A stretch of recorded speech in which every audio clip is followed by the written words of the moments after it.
Hey everybody, we are live. Welcome. The stool's right here. I'm using it. We are in my house, which is an RV. Let me turn on the chat so I can see what's going on. Live chat.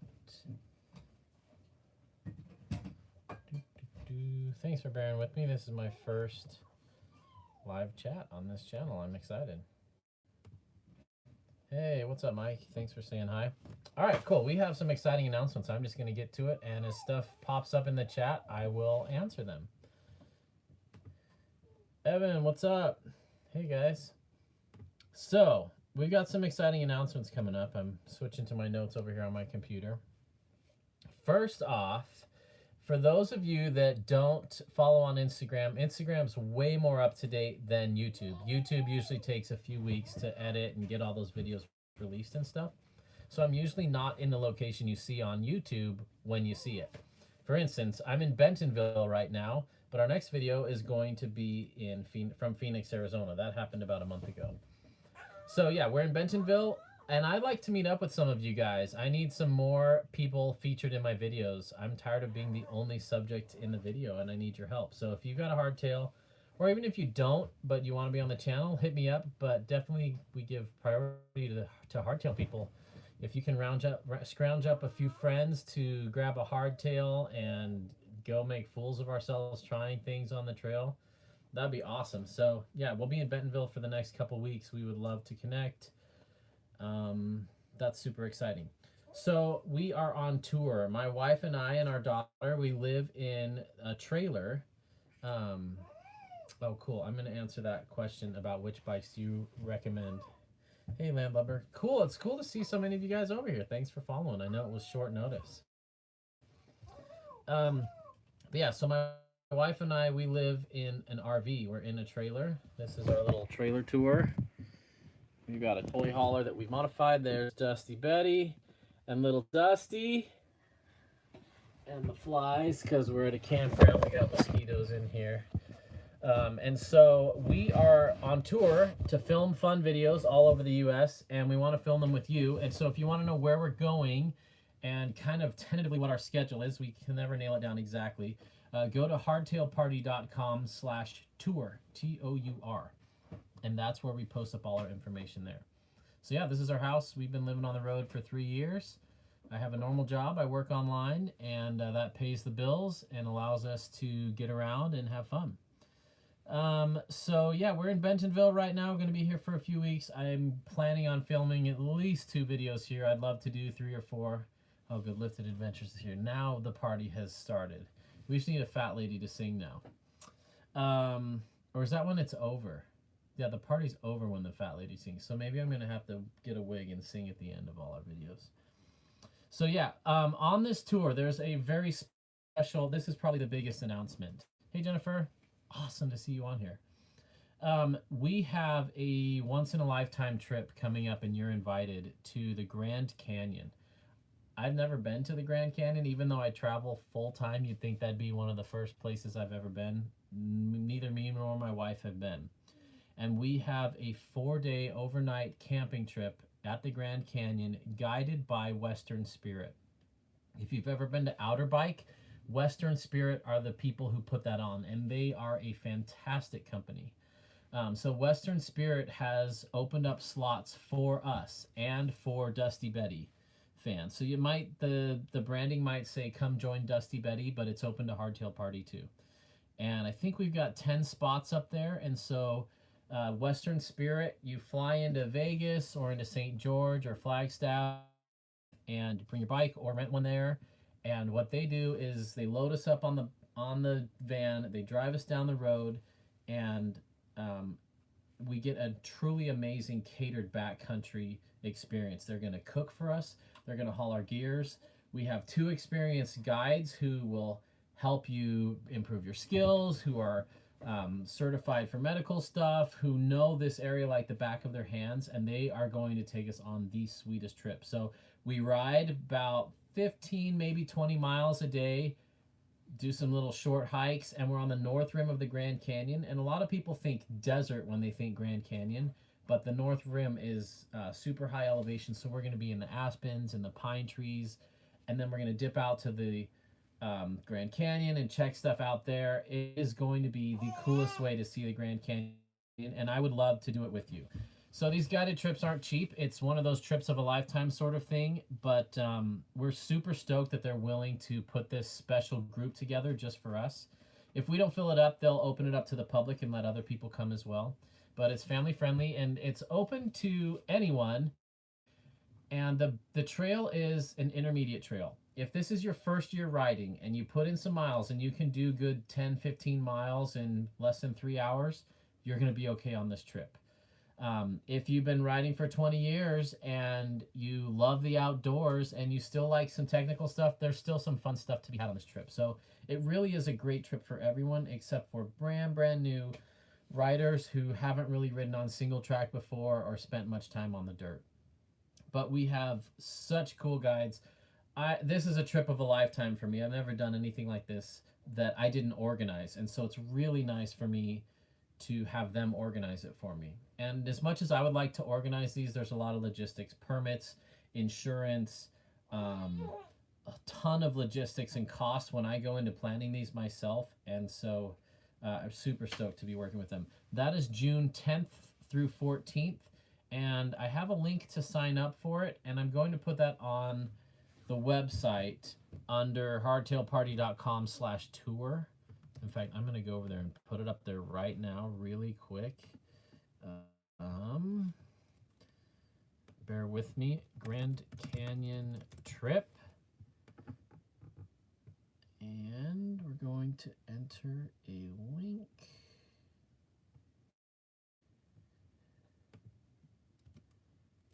Paste. Come on, paste. Let's grab that again. But anyway, we hope you guys can make it. It'd be an awesome like father-son trip or daddy-daughter trip or mother-daughter trip. I'm just really excited for it. My wife, Tess, is going to be there. There we go. Now it's working. And yeah, it'll be a good time. And you know, some tour guides will just like go to a hotel and you'll be in the hotel and then you'll just day trip out to different rides every day. This is a point-to-point ride. So on day 1, you ride to the campsite for night 2. And then you ride to the next spot, and then you ride to the next spot, and they cater, they set up your food, they haul your gear, and all we have to do is ride. It's like bike packing with a Sherpa that carries all your stuff with you, and you're going to eat really well. So I am super excited for that. The link is now live on hardtailparty.com/tour. You can find the link to the Grand Canyon trip.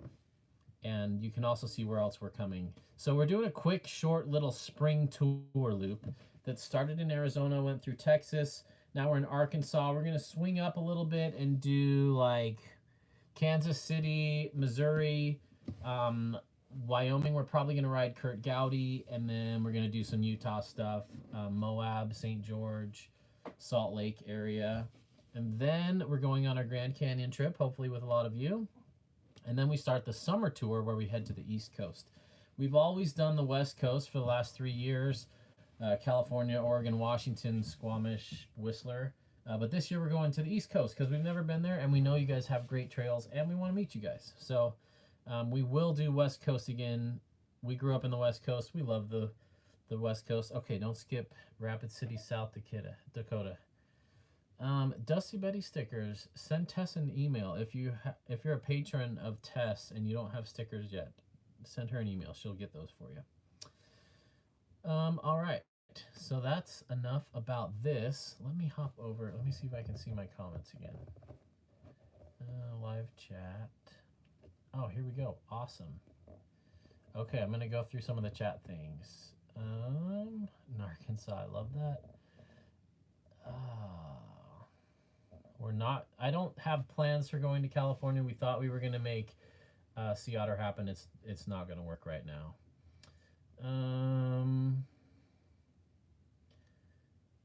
Let's talk bikes. You guys like talking bikes.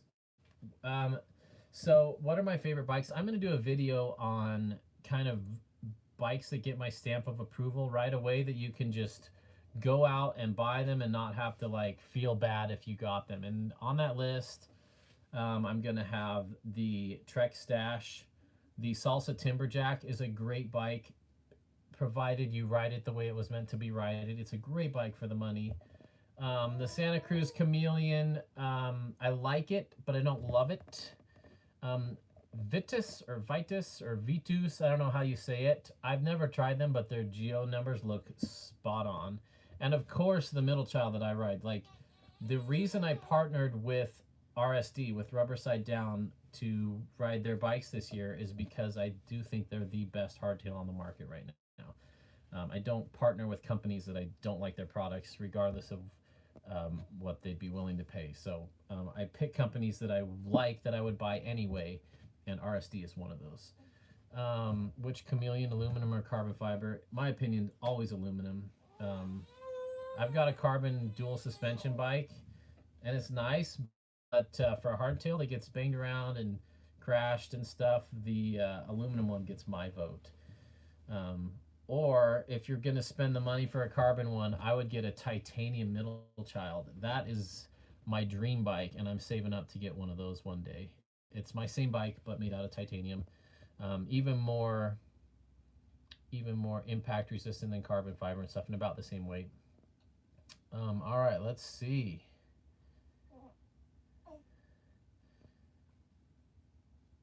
Painter's tape fixes all. Yes. Yeah, we built the cabinets in this place, and we don't have handles on them yet. We can't find matching handles, so we tape everything closed while we travel. Did I get a new Rollick? Yes, I did get the new Rollick.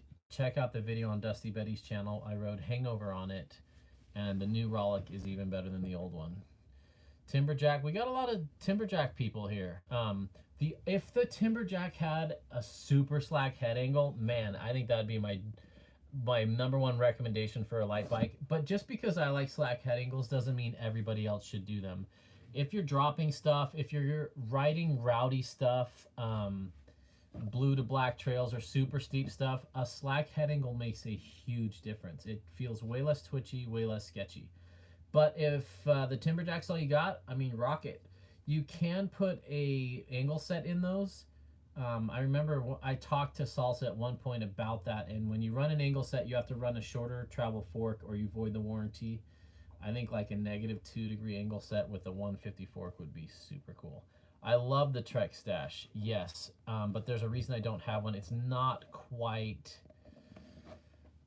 slack enough for me. It's a great bike for most trails, but for fast stuff, for really technical stuff, for stuff where you come down a ledge and stop, a steep head angle is going to make you want to tip over the front, where a slack one will push through that transition. And so a lot of the trails that I ride in Sedona and Phoenix and Tucson and Moab and Colorado have really abrupt transitions. So you'll come down like a 6-foot slab to flat. And the steeper the head angle, the harder it just kind of stops you and wants to buck you. So that's why I think slack angles are the way to go. They'll just kind of smooth that out and keep the front tire ahead of you instead of kind of stopping you through that momentum. Same thing with chunky stuff too. Like the steeper head angles steer great. They climb really great. They're fast. They're nimble. Dirt jumpers have super steep head angles because they get a lot of pop off of that. And skate park bikes have a lot of a really steep head angle. But when you're hitting rocks and bumps and you don't want to be deflected and you want the bike to stay planted through it, a slack head angle will really help with that. All right, let's see. Growler 50, pretty cool. I've seen some of those. I really like them. Cool, I'm glad to see you guys helping each other out. Christina, when will we create videos on our former YouTube site? Not sure. Sorry. I wish I could clone myself. Right now I'm having a lot of fun with this channel. Yeah, RSD. Love my RSD. Trek 9. I don't know what the Trek 9 is. I want to love the Trek Roscoe, but they did something really stupid on it and ran a rear hub that's 141 millimeters, which no other frame on the planet uses. So if you want to buy a really nice wheel set, you're out of luck finding a hub that will fit that. which is really stupid because Trek invented boost with SRAM. Why didn't they just run boost on the Roscoe? It'd be a perfect bike. So if you don't mind about not replacing the rear hub, a Roscoe might be good. Yes, I do like the stash. I love the stash because the rear chainstay is so short, and that bike is just plain fun. It's super fun for bike packing, for keeping your wheels on the ground, and most trail riding. The stash is the perfect bike. Let's see. Yes, 68-degree head angle is still too steep for me. On my Chameleon, I had it down to 66 degrees because of such a big fork, and it was still too steep for me. I like slacker than 65. I love like 64 would be ideal. Okay, that's good to know, Matt. 141 is upgradable with Hope 148 and adapters. Still, Trek, shouldn't have done that. Yeah, so if you're not a crazy DH rider, if your trails are mainly flat or up and down rolly and there's not big transitions, you don't need as slack as I like. Karate Monkey, I don't know enough about it. Surly makes cool bikes. They're a little bit heavier. Karate Monkey, I think, was still in that 68 range, and for me, that just feels a little too twitchy for what I like. And also, you have to remember on a hardtail, when you're riding it, let's say you've got a 70-degree head angle, or let's say 65 to be fair. As soon as you get on it, the front fork sags down, and so your head angle just got steeper. And then as soon as you hit a bump, it just got steeper. On a full suspension, when you hit a bump, they both squish and the head angle doesn't change. But since everything pivots on the rear tire of a hardtail, when we hit bumps or compress that fork more, it gets steeper. So it might be 65, 66, 67, 68, 69 when you're about bottomed out. And so I like starting with a 65 head angle so that when I'm halfway through the travel, it's close to 67-ish. If you start with a 68-degree head angle and wait till you're halfway through the travel, you're up to like a 70, and you do feel that. And so, yes, I do like slacker stuff, but I don't want you to be dissatisfied with your bike. If your bike isn't a 65-degree slack and you're fine with it, that's awesome. Like, don't think that slacker's better. It's just my preference. Evil, I don't know that Evil is currently making. I know they have a dirt jump bike, but I don't think Evil makes a hardtail right now. Hanzos are pretty cool. I totally agree with you, Kyle. A good full suspension is better than the cheapest. Sorry, I said that backwards. A good hardtail with good geo and good parts is way better than the cheapest full suspension you can find, and it'll make you a great rider. Nuke Proof Scout looks fantastic. I haven't ridden one. They look really cool. Wow, very cool. 150 on your Karate Monkey. That's pretty awesome. Banshee Paradox. I don't know those numbers off the top of my head, but Banshee makes fun bikes, and I love that Banshee still makes 26-inch bikes, or at least did a little while ago. Being a small rider, I really like 26-inch bikes. Hey, Joy. Nice seeing you again. Good to see you at Sedona. All right, cool. New Stash 7 and up come with a dropper. I'm a huge fan of a dropper, but once again, it depends on what you ride. If you're like crushing out the miles and you never need to drop it for technical stuff, by all means, like, I mean, there's some rigid guys out there that really know their stuff and can ride circles around me. So don't think that just because I have a preference for something that everything else is bad. Did I try to go less than 66-degree head angles and short chainstay to keep it lively with a nice long low reach? Yeah, Stash is a great first mountain bike. So you can kind of fine tune your bike for what works best for you. The longer a bike, like the longer chainstay, longer front center and slacker and all that, the longer the wheelbase, the more stable it's going to be at speed in a straight line, just hanging on for dear life. You can just kind of let off the brakes and go through all the chunky stuff. As you shorten it up, it can get twitchier, but to me, what I like to look at the front center or your reach measurement. And the reach measurement is kind of how we're all sizing bikes these days. We used to size it off the seat post size. It was either a 15-inch or a 17-inch or a 19-inch. Trek still does that, and I don't think it's very helpful anymore because with droppers and the front triangles are just getting smaller and smaller, and the standover is getting smaller and smaller. So the seat tube height isn't really a good measurement for size anymore. The best measurement is reach. And my opinion is your rear center, your chainstay length should not be longer than your reach. So if you think about it, reach is from, like, if you were to take your bottom bracket and draw a line vertical, reach is from there to your headset. It would feel really weird to have the back end longer than the front end. But when you're small like me and you get size small bikes and you have super short legs, like, it's really hard to find bikes. My reach on my RSD is 411. That's a pretty short reach for a lot of people. Even if in the 420 realm, it's hard to get a chainstay that short as well. So for me, even though a long bike is going to be more stable, if that wheel's too far back there, it's hard to get over things. It's hard to put it where I want to around corners. So for me, I like my chainstay the same length as my reach, or maybe even a little bit shorter.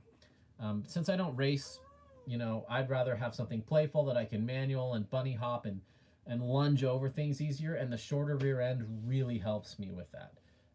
But the longer rear ends are fun and planted, but I can't bunny hop nearly as high, I can't manual on them, etc. So that's why I like what I like. But that doesn't mean you have to like that too. So it's totally okay to have a different opinion. Great discussion, you guys. I'm glad you guys are liking the 80s theme. We have fun with it. And, oh, another thing I forgot to mention. We have Hardtail Party shirts and stuff.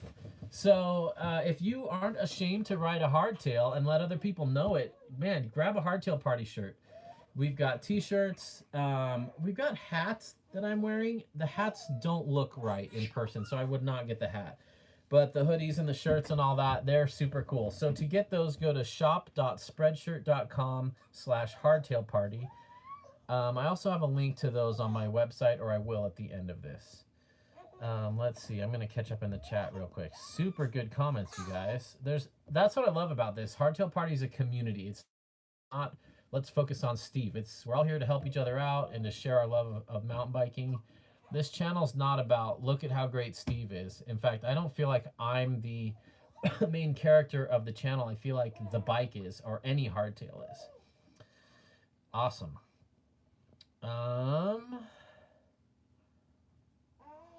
Man, I wish you lived in the States too, Conrad. That'd be so fun to ride with you. Yes, Chromags are very cool. So my RSD is very similar to Chromags, but it has a threaded bottom bracket and they're hand built. Pretty cool. My bike is almost identical to a Root Down GeoWise. The Root Down, I definitely can recommend a Root Down. That is a fantastic bike.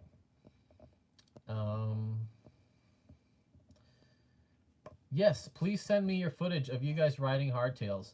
It's funny, in the hardtail world, and I like to feature people's bikes on the Instagram channel, so if you have a bike you want featured, send it to me. But take a good picture of it. Don't just take like a picture of it in your garage leaning against your garbage can, because I don't want to post that.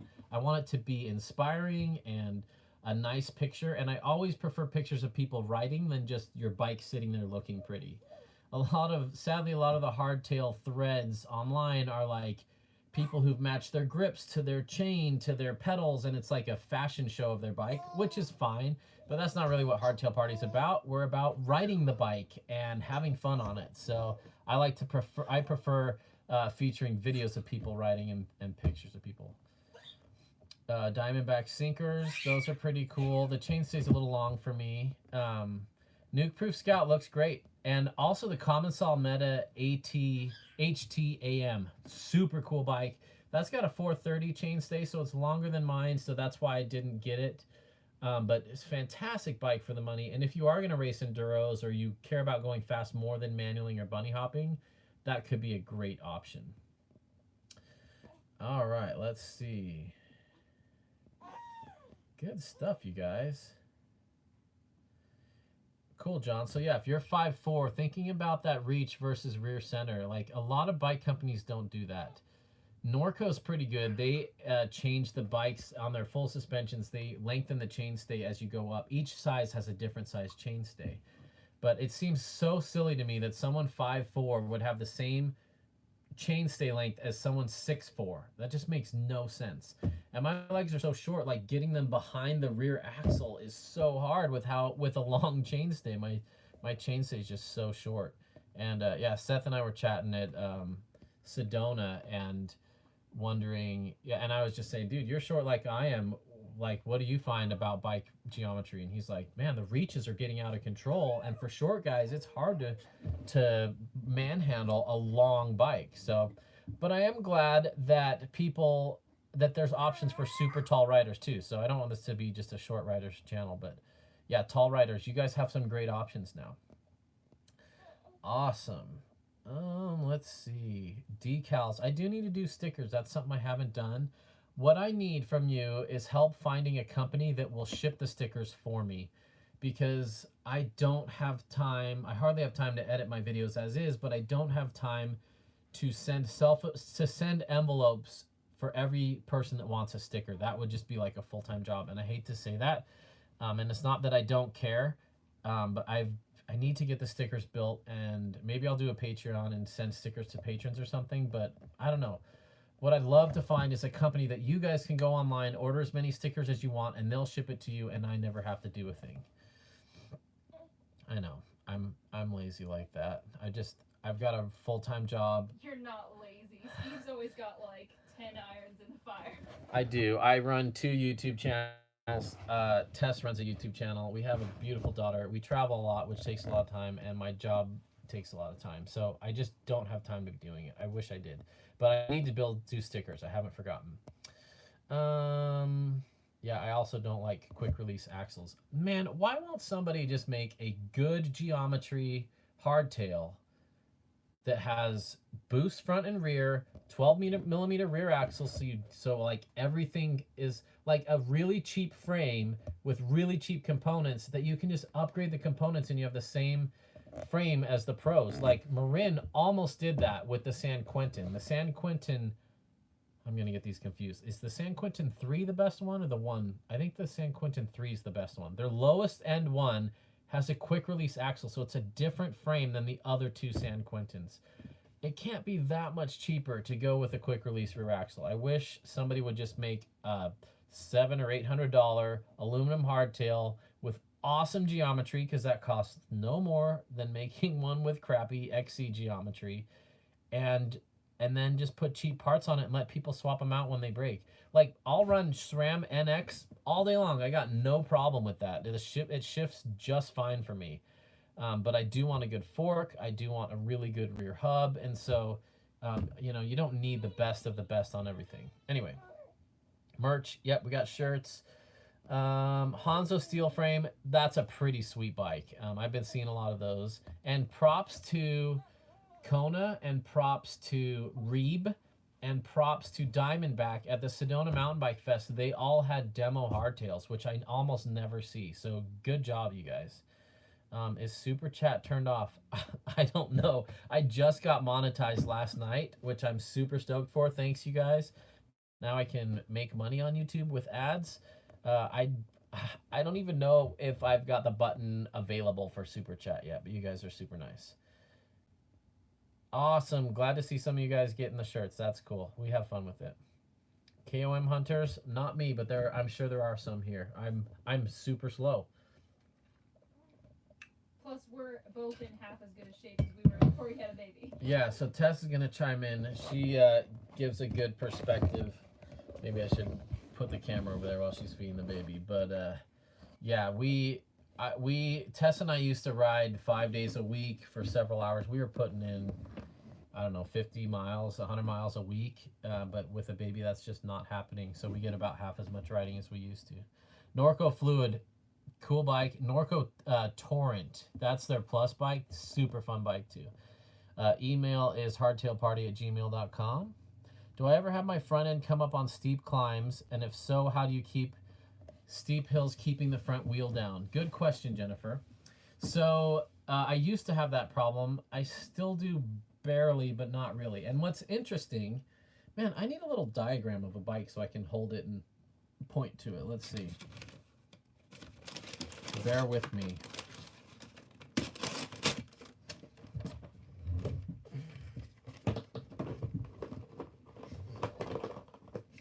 benefit of living in a 120 square foot house is everything is within an arm's reach. All right.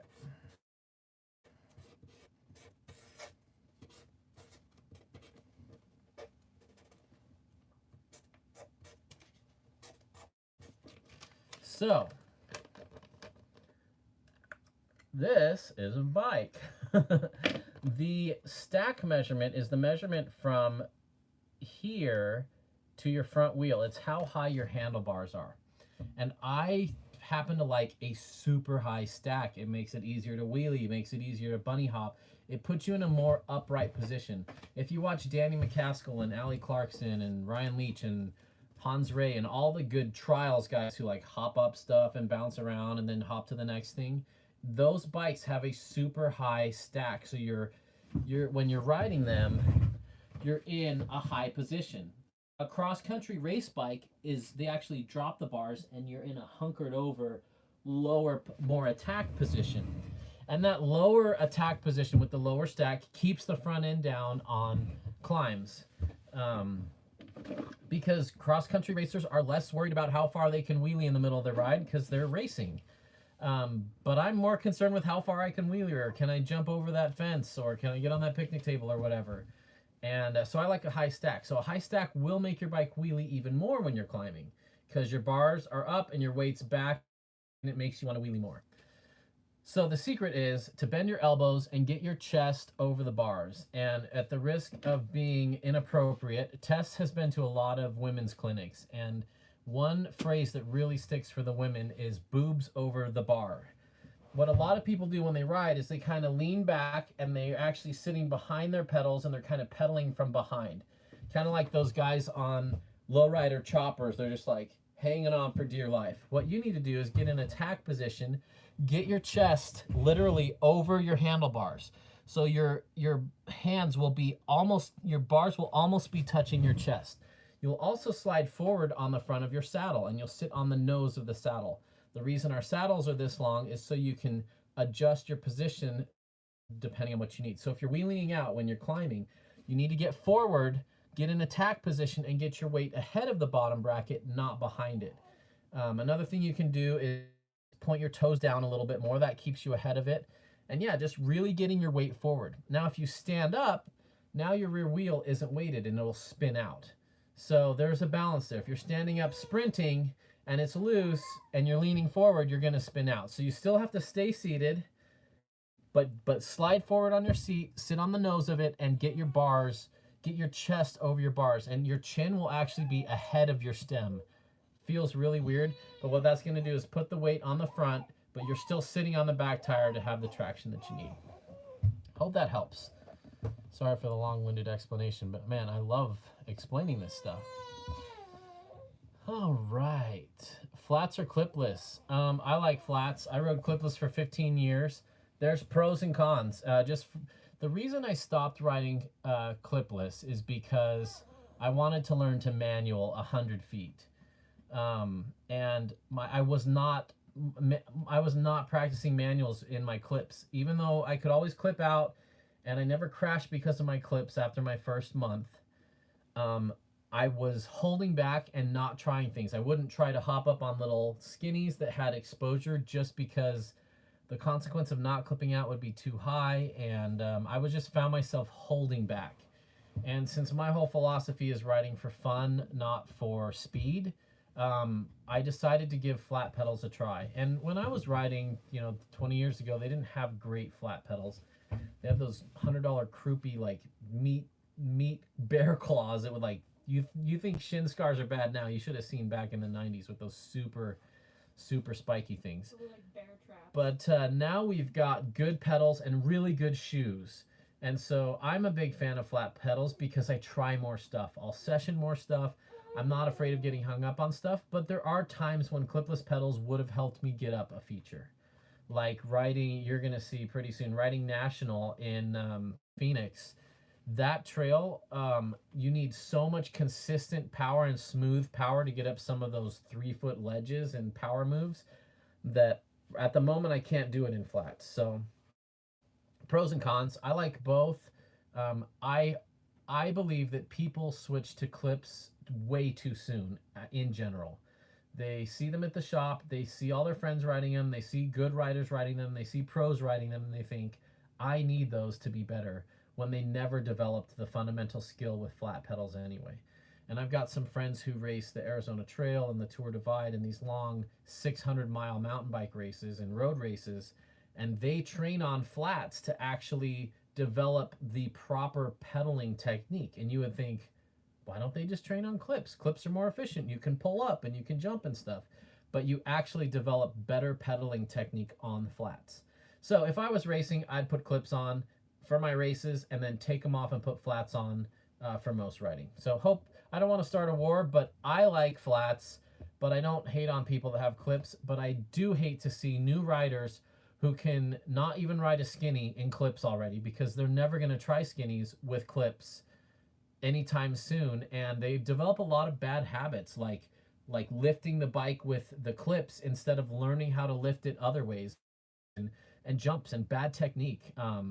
So anyway, a lot of the downhill pros will practice on flats and race on clips, but until we're at their skill level, I'm going to keep riding flats. So lots of love, you guys. Don't take it personally if I like something you don't like, but I really recommend new riders, and by new I mean your first 3 years riding, get a $25 set of Fuker pedals off Amazon. They're Chester knockoffs, and get a set of 510 free riders, and you'll be glad in the long run, and your skills will thank you as well. You'll develop good skills.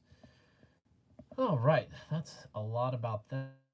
Did I make it to Arkansas? Yep, I'm in Arkansas, Matt. Bright colors make you go faster. Riding, I'm all about the fashion. That's funny. You guys are funny. All right. Stem caps. Hey, not a bad idea. I wonder if you, Conrad, or anyone who knows where to get custom stem caps, let me know. That might be fun to have. I do want a decal you can all put on your bike so that if you're filming, it's on your handlebars or something, so you can proudly represent. Should you get a hat or wait for the next design? Wait for the next.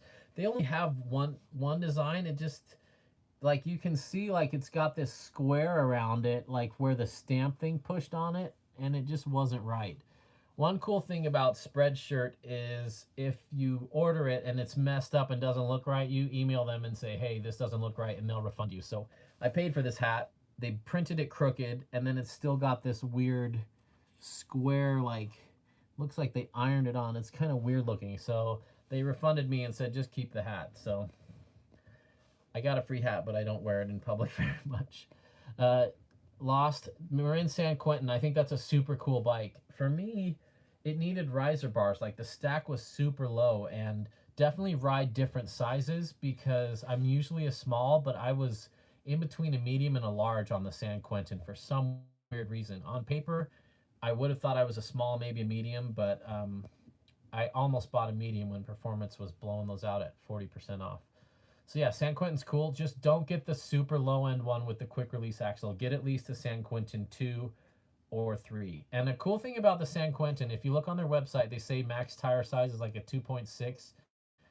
That's not true. I fit a 3.0 on there, and it had more room than my Chameleon or my RSD with a 3.0 back there. So you can run super big tires on the San Quentin.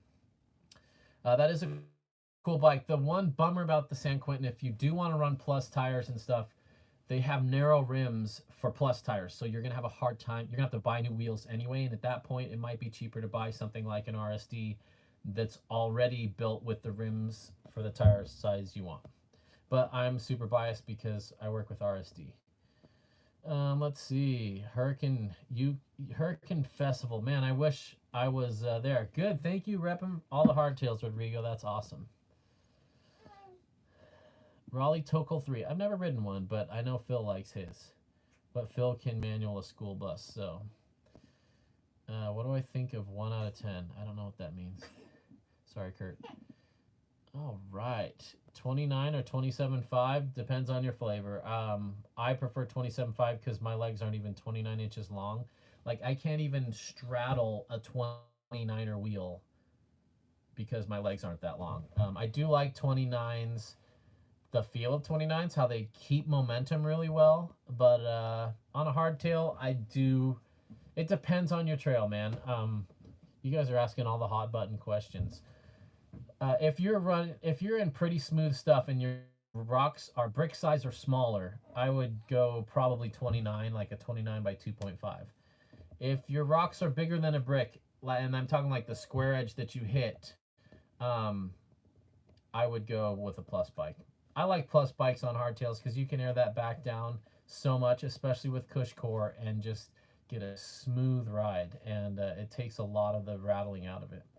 I don't know enough about Dartmoor. Sorry, I need to look that up. My general rule of thumb is chainstay shorter than 420, head angle slacker than 65 makes for an awesome bike as long as the stack's not too low.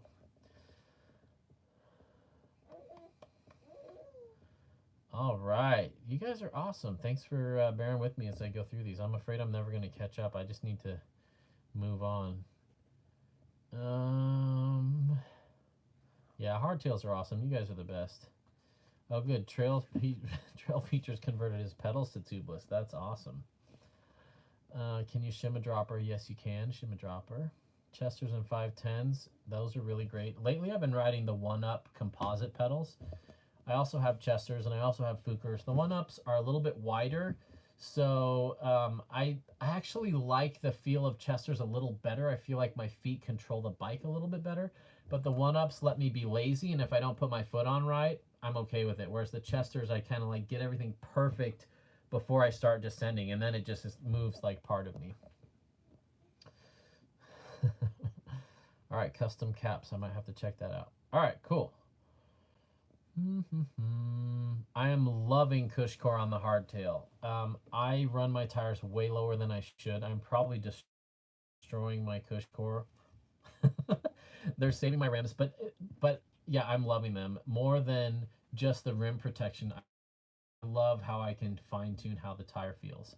Right now, I'm gonna spill the beans on some videos coming up that I've already filmed but haven't edited. I'm running a Maxxis Recon Plus in the back, and I hated that tire before CushCore. I hate it a little bit less with CushCore, but I still hate it. The casing's just too soft, even with CushCore, and it just is a little bit squirmy. So I'm going to go to a DHR on the back. Here we go. Good stuff. What do I consider a short stack measurement? Oh man, that's a good question. I don't know. All I know is when I hopped on the Marin, like I was at Performance when they were blowing them out, and you could get a San Quentin 2 for $700 out the door after taxes. A complete bike, not a frame. And it's the same frame as the San Quentin 1. So I was riding 3 of them back to back, and I was taking the wheels off my Chameleon and putting them on there, making sure they had clearance for all that.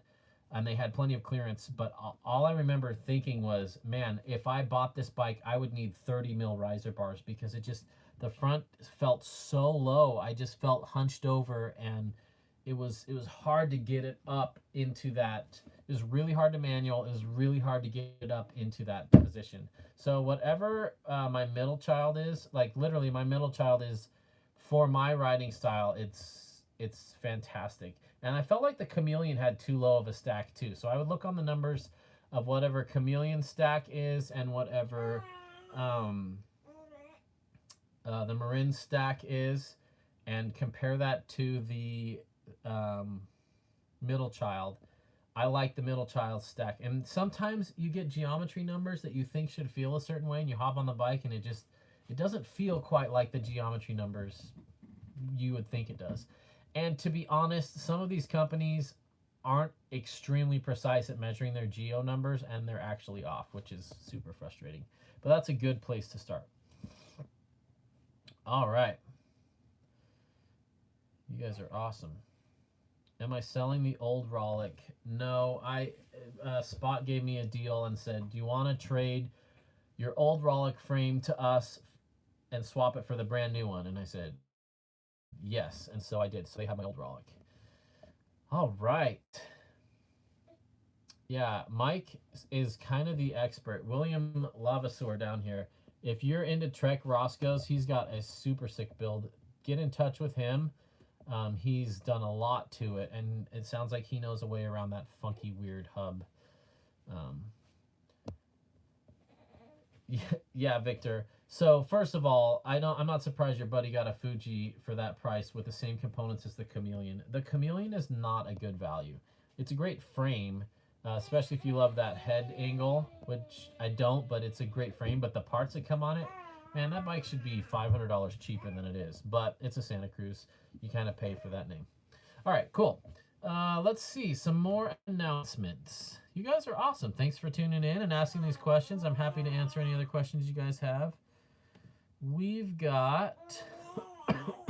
Okay, so here's an idea that I have. I just saw that email. Thank you so much. My idea is, and I've already started filming episodes of this, but I need to find a lawyer with the sad world that we live in. I don't want Hardtail Party to get sued and get bankrupt so we can never make videos anymore. But my vision is to play a virtual game of bike where 20 of us, we have a challenge for the week, and you have all week to try it as many times as you want, and you film yourself doing the challenge. It could be bunny hopping up a curb. You film yourself, upload it, and then we whittle it down until we have a winner and we give them some cool prizes. And I've got some pro riders who filmed episodes with me demonstrating fun techniques. But my fear is that someone hurts themselves trying it and sues me and says, Hardtail Party encouraged me to do something dangerous and I hurt myself. So that's why I haven't done that yet. But I need a good lawyer, and I don't know which type of lawyer to do that. So if you know of one or a good way to do this, let me know. But man, that's a great idea, and I really want to do it, and our sponsors are on board to give away prizes. But man, I don't think it's worth the risk of getting sued, sadly. I know it's not worth the risk of getting sued. So if any of you are savvy on that and have a great way to do that, let me know. Speaking of sponsors, we have some awesome sponsors on the channel, and whenever I work out a deal with a sponsor, it's not just for me to get hooked up, but for you guys to get hooked up as well. And we have discounts. We have 5% off RSD bikes. We have 15% off CushCore. I ride Tasco gloves and socks and shirts and stuff. And I have a Tasco code that I haven't told you about yet. But we have a Tasco code for you guys to get 10% off all your Tasco gear. And what that does is that helps me as well. So that helps Tasco or CushCore or RSD know, hey, it makes sense to keep sponsoring or supporting Hardtail Party because people are seeing it and it influences the way people spend money. And it also helps me, like Tasco, for instance. Whenever someone buys a pair of gloves, they kick me a couple bucks that I can use for fuel money that I can travel the world on. So I don't want to sound like a hustle. Buy from whoever you want and use whoever's code you want. But when you do use codes from Hardtail Party, you save money, and it helps the sponsors know the reach of the channel, and it helps them know that you guys are watching and that you care, and it helps them want to kick back more stuff next year as well. So there's that. So I'm going to add a page to my website that's hardtailparty.com/discounts, where I list every single discount that I have on there. All right, let's catch up with some chat. I'm running out of things to talk about. This has been fun. For those of you just tuning in that maybe missed it, we have a Grand Canyon trip June 10th through the 14th, and you're invited. It's about $2,000, which is not cheap, but it's also a world-class trip with world-class guides who cook for you every night, and you get to ride with me and Tess, and we're going to be filming a video, of course, and at the Grand Canyon of all places, and a Hardtail is the perfect bike for this. All right, cool. Let's catch up.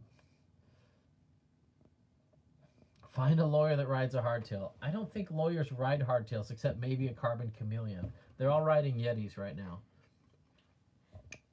All right. Yes, Kyle. Thank you for wearing your shirt. Yeah, I think I'm going to get sued too. That's so sad, the world that we live in. All right. Let's see. Make everyone sign a waiver before they send in the submission. Man, even if they don't sign a waiver and they just try and replicate something I did, even if I don't tell them to do it, man, it's crazy. All right.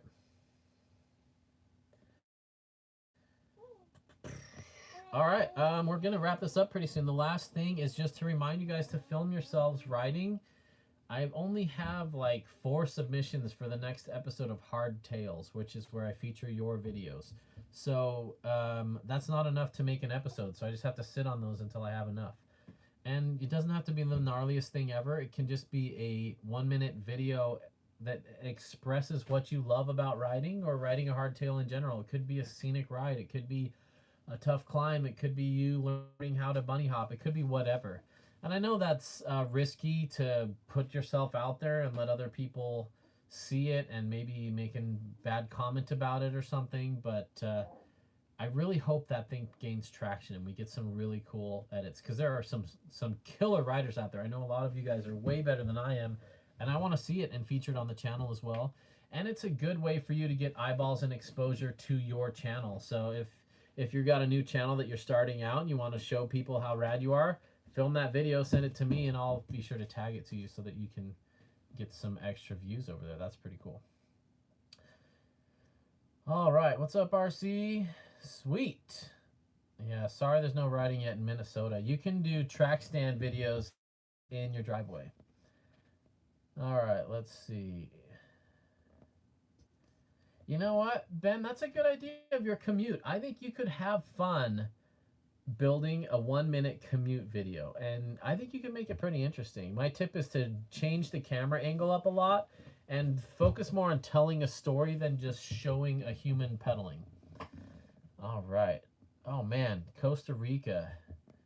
I want a video of that. Okay, cool. What model's my new trailer? I see we have some More We Explore fans on here. I will answer all of that in the More We Explores Instagram. My new trailer is a iconic toy hauler, but it's hardly stock anymore. We've done a lot of modifications and we have videos coming on that. Is POV footage okay? Yes, but it's often not the most exciting to watch, and it doesn't relate with the videos, with the viewers quite as much. So even if you can put a little tripod down or use your phone or have a friend film you doing something, that's always more exciting to watch. Let's see. What fork should you throw on your chameleon? My question whenever someone asks what blank should I do is what do you want it to do and what is it not doing for you right now? So if you answer that, Rob, I'll give you some advice and kind of what your budget is. Actually, the fork that comes on the chameleon is a fantastic fork. That little Fox 34, is it the Recon? Man, I'm getting all my names confused now. It starts with an R. Rhythm. The Rhythm 34, fantastic fork. I think it only goes up to 130 mil though. So if you want more travel than that, go with something bigger. My favorite forks, I like the Cane Creek Helm a lot. I like the Pike a lot. The Pike's probably just my favorite go-to fork. The 36 is all right. It's easy, kind of set it and forget it, but 36s are super expensive. And I would never, ever, ever recommend the Kashima ones. That's just an extra $200 for gold bling. It has zero performance difference on there. Yeah, I like the Pike. So the Pikes ride a little bit higher in the travel. A Fox will ride a little bit lower in the travel, and like my MRP Ribbon on my enduro bike rides even lower in the travel. And I actually like a bike that rides higher in the travel. It pumps a little bit better. I don't like a ton of sag in my fork when I'm starting. So I'm a big Pike fan. And not just the Pike, but man, I've been riding some of the lower end RockShox stuff, and it's fantastic. I think the Yari has the same chassis as the Pike with a slightly older damper. And it's just fine. Like, especially on a hardtail. Like, let's be honest, we're not getting the world's best ground hugging technology when we're on hardtails. And so I guess you could argue that a fork is even more important, but yeah, I like the cheaper RockShox if you're on a budget. I also like X Fusion shocks. They make some really cool stuff, and they're fantastic feeling bikes. All right, cool. Cool. Good to know about the Revelation. I remember there was another one there as well. Awesome. I don't have much more to talk about. What other questions you guys have? Keep them coming, or we're gonna shut this down. This has been a great hour chatting. We're gonna post this on YouTube afterwards for people to watch. Yeah, I'll just do a quick recap of what we talked about today. I'm in Bentonville now. If we're on tour, my wife and I travel full-time in our trailer, and we're always looking for people to ride with, and I want to film more people on hardtails. A lot of my meetups are people on full suspensions because a lot of people don't have hardtails. So if you have a hardtail and we're in your neck of the woods, ping me and let's ride up. We are in Bentonville. You can see our tour where we're going on hardtailparty.com/tour. We have our Grand Canyon guided trip on June 10th through the 14th with what? Western Spirit, thank you. I was going to say Outdoor Gold. He's not guiding that. Western Spirit is guiding it. They're cooking for us. They're hauling all our gear. And they're taking us into the back country of the North Rim of the Grand Canyon. You can sign up for that on hardtailparty.com/tour. We have t-shirts and hoodies and merch. If you're proud to ride hardtail and you want other people to know it, go pick some of that up. It also helps me be able to afford the gas to move around. I don't make very much on shirts, but it does help a little bit. We've got discounts for all the fantastic sponsors that we have, and I just want to give a quick shout out to them because our sponsors are awesome. And I'm going to go to hardtailparty.com to see that list real quick so I don't forget anybody. We have awesome sponsors. First up is RSD Bikes, of course, and you can get 5% off any RSD bike using the coupon code PARTY. And if you ever forget these coupon codes, you can go to hardtailparty.com/discounts and see every discount code that I have. We are also, I'm a Tasco ambassador. We love Tasco gear. Nate, who runs it, is a fantastic human being, and he makes super fun stuff. CushCore is one of our sponsors. You can get 15% off at CushCore using a code that I will post on the website. Ryan Leach Connection. We love the Ryan Leach Connection. We've got a free month of online skills stuff there, or any free course that you can access for the rest of your life. And it's not one of those free things where you have to put in all your credit card info and then if you forget to cancel it, they charge you anyway. It's literally put the code in, get it for free, the code runs out, and you haven't put your credit card in yet. Julbo Eyewear is fantastic. I wish I had them right in front of me. So my Julbo glasses go 100% clear so I can night ride with them, but then when the sun comes out, in 20 seconds, they're fully shaded like a normal set of glasses. The optics are incredible. I had a chance to be sponsored by Oakley and get multiple glasses, whatever I wanted, and I chose Julbo instead. So that should tell you something about those glasses.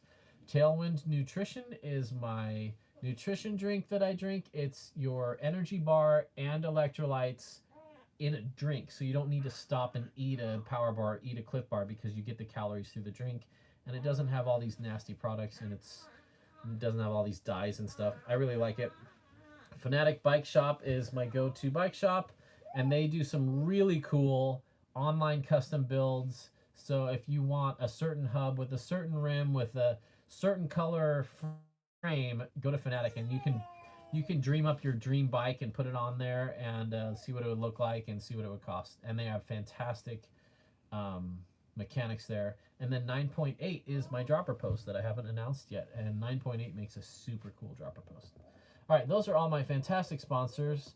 We really appreciate them, and they appreciate you, and almost all of them have a discount for you if you do want to use any of that stuff. And let's just go through the chat one more time and see if we missed anything, and then we'll wrap this up.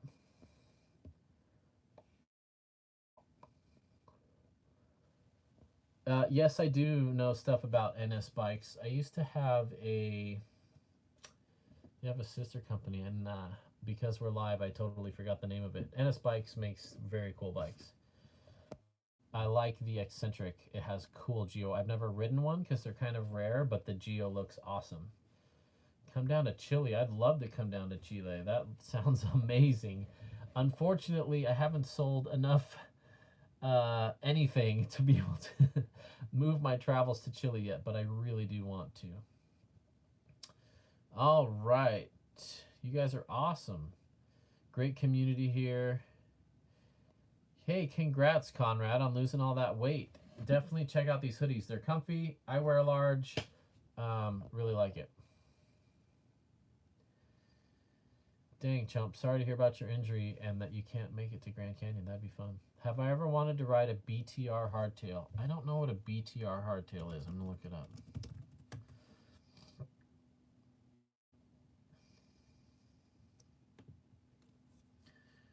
Cool. Handmade and custom bikes. I'm always a fan of custom bikes. Ooh, those look cool. That looks super slack. Let's see how short the rear end is. I'm such a nerd. You guys are watching me read geometry charts live. What is wrong with you guys? It's probably got a 430 chainstay, but if it's short, it looks pretty cool. Let's see. Where's the geo? I hate it when companies... Maybe they're really good bikes because the website's a little bit hard to navigate. Let's see. So let's do our reach versus chainstay. If you're a small, you got a 420 reach with a 430 chainstay. Dang, I wish the chainstay was a little shorter for my needs, but like a medium sounds pretty well balanced, or a large. That sounds pretty cool. All right. Let's see. We're going to wrap this up. Where did my chat messages go?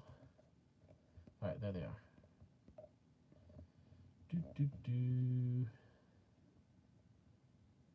Web address is hardtailparty.com. All right. If I'm in between frame sizes, what do I prefer? Go larger or smaller? I go smaller. Well, it depends. If you're wanting to go faster in a straight line and make difficult terrain a little bit easier in a straight line, go larger.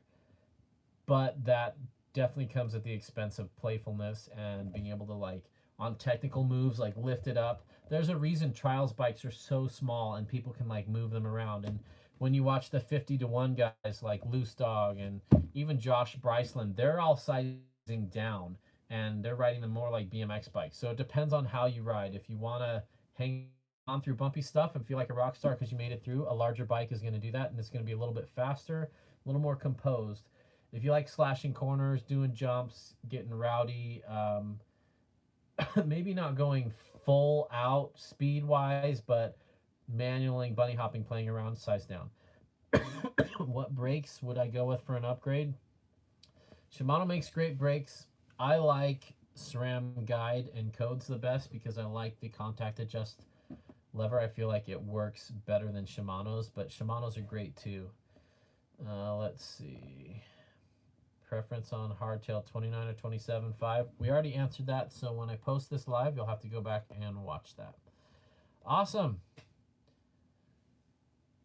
I look like a serial killer-ish. Well, I haven't killed anyone, so it must just be a look. All right. Hey, everybody. If you want to see the details of the U-joint build, it's on my other channel where I keep all my travel stuff. This is all the bike stuff. Thanks for watching, everybody. You guys are awesome. Hope to see some of you over there at the Grand Canyon trip. That would be awesome. You guys are great. We will see you soon. I got a new edit coming up soon. Riding South Mountain on a hardtail with a bunch of locals. Man, what a fun trail. It was super fun on a hardtail as well. Thanks for all the love. I can't believe how fast this channel is growing. Tell your friends. Don't be ashamed of hardtail. Get a Hardtail Party shirt. Let everybody know that you're not ashamed and that you might even ride a hardtail by choice. Thanks, guys. There's a party in the mountains, and you're invited. And now I have to figure out how to end this live stream.